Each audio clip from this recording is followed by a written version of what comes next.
walang hiya talaga yung bastarda mong anak.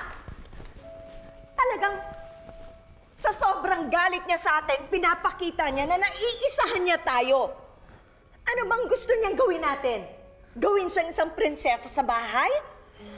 Alam mo, wala namang prinsesang gaya niya. Isang kutong lupa.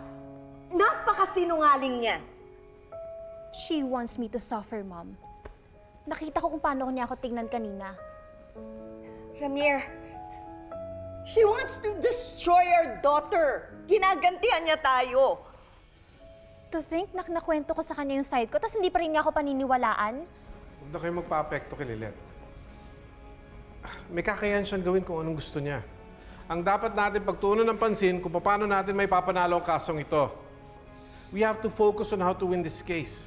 Hindi na importante na ang abogado ni Ino si Lilet. Ang mahalaga,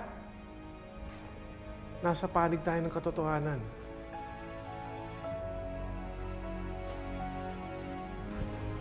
Makukuha natin ang hustisya, anak.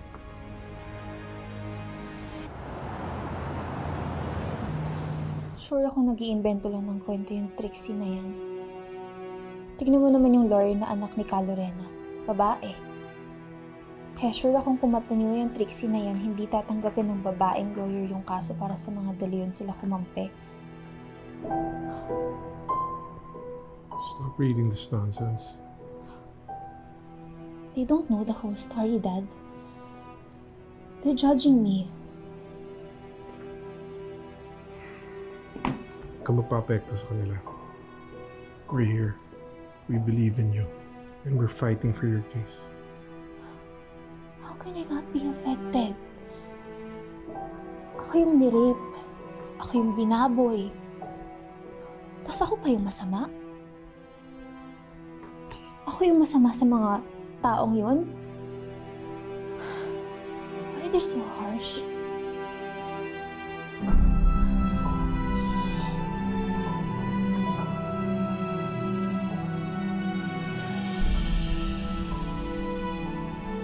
Pinagtimpla ka ng mainit na tsokolate. Thank you, Tinang. Pinag-aaralan ko lang po itong kaso kasi malapit na po yung trial eh.